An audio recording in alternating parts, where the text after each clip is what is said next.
It's a car enthusiast collection, right? I don't have cars because I'm going to impress anybody, right? If you don't know what a rally car is, you're kind of like, that's a dirty car, it's got cracks on it. It's not a Concours winning car. It's not a 99-point car. But I find that the passion I have for these cars goes back to the passion of the individuals who drove them.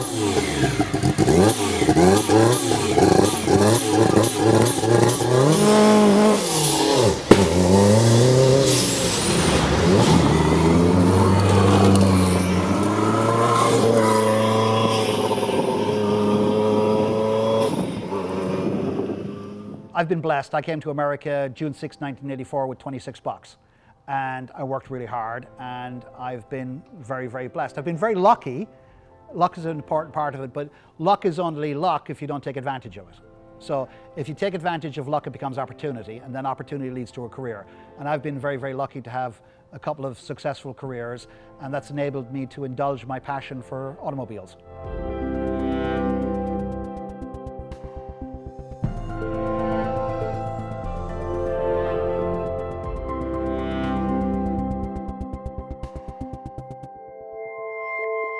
I remember the day my dad brought home a 1967 Cortina. It wasn't a Lotus Cortina, it was the working man's car.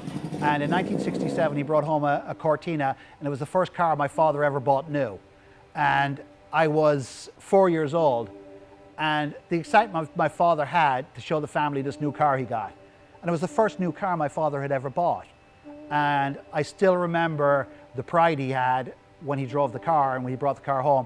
And I remember getting in the back of the car, and my brother, myself, and my mom and dad, and going for a drive. And the pride he had was phenomenal. And it just brought that back to me.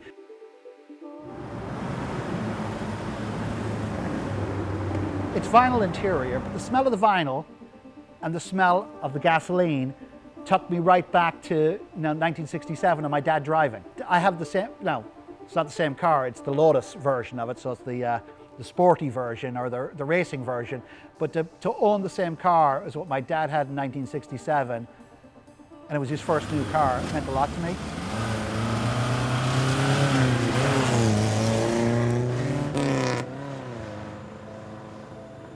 I grew up around machinery in Ireland. I grew up in Ireland in the late 60s and early 70s, and I had a fascination with all things mechanical. My father was a mechanical kind of guy, and we grew up restoring old tractors and steam engines. So when I came to America and I started making a few dollars, I started purchasing cars, and I went through the whole sort of myriad of cars, and ended up where we are today, which is cars from my youth, predominantly rally cars. Okay, so the S4 is a 4-cylinder engine, 1.7 litre, turbocharged and supercharged, so it's twin charged. So the supercharger kicks on, and then at about 4,500 RPM, the turbocharger kicks on. So you have no turbo lag. So extremely fast. Boost is always on from the supercharger into the turbocharger. Incredibly quick car, 0 to 60, 2.3, 2.4 seconds. This particular car is 550 horsepower, although in testing, Lancia was able to get 1,000 horsepower out of the car. The most advanced automobile in 1986 was the Group B Lancia Delta S4.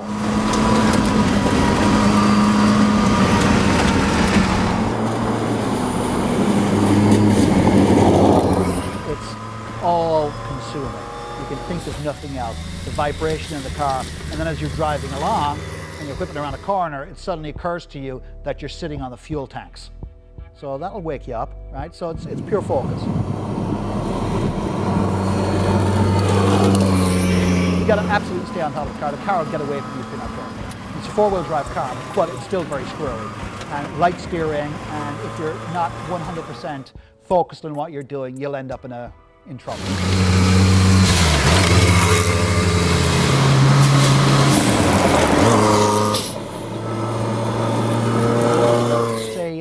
A ballet of brutality is exactly what it is. It's a complete ballet of brutality. You've got the noises, you've got the wastegate dumping from the turbocharger, wastegate dumping from the supercharger, you've got the smells of the gasoline, you're worried about the brakes, you're worried about the overheating, and when you're putting into gear, you're wondering, it's a very tight gearbox on my first or am I in fourth? What am I doing? I got to downshift, I got to use the handbrake. So you're completely immersed in the driving experience. And when you're done driving the car, you're really happy because it's over. And I don't want to sound facetious about anything, but it's a workout, right? So again, we talked earlier about the World Rally Championship guys in Group B driving these cars for hours and hours at a time. Look, I drive the car for 15 minutes and I'm exhausted. You're mentally exhausted and you're just like, oh, thank God. The car's okay, I'm okay, we can do this again. For that car, specifically in the livery it's in, driving in the Sardinian Rally in April of 1986, we've got the pace notes, the original pace notes. And that's pretty cool stuff. Somebody kept the notebook for that period of time. And the other thing that's very, very cool is we've got the FIA homologation papers of the car. So again, a lot of good stuff. It gives the provenance of the car and it shows the history of the car. I'm not a very good driver, so I'm not going to even try and compete to what those guys did. Group B drivers were the best in the world, the best of the best of the best in terms of what they did. And you know, I'm a tenth of 1% of what those guys did. But it's still humbling to be able to drive the same car as these rally legends.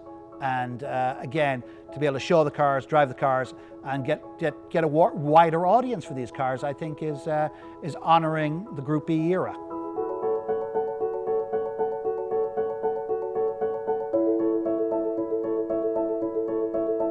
Look, you get in that car, and you know you're Mickey Bastion, you're Henry Tovalainen, you're in a different era. And one of the themes about cars is they take you somewhere, right? So those cars, you're instantly, you know, a rally hero, right? You're Mickey Bastion, you're Tovalainen, you're Walter Roll, you're driving a rally car. And for where I'm from, that's to be able to own these cars and preserve these cars and show these cars and educate people about these cars, I think it's a fantastic honor. So I'm really lucky to be able to possess these cars. But again, if you own them and you don't show them, and you own them and you don't drive them, and you own them and you don't share them, it's kind of rich man's folly. So what we like to do is we like to drive the cars and we like to show the cars. We like to educate people about the cars, and I think that's we get a lot of enjoyment out of that.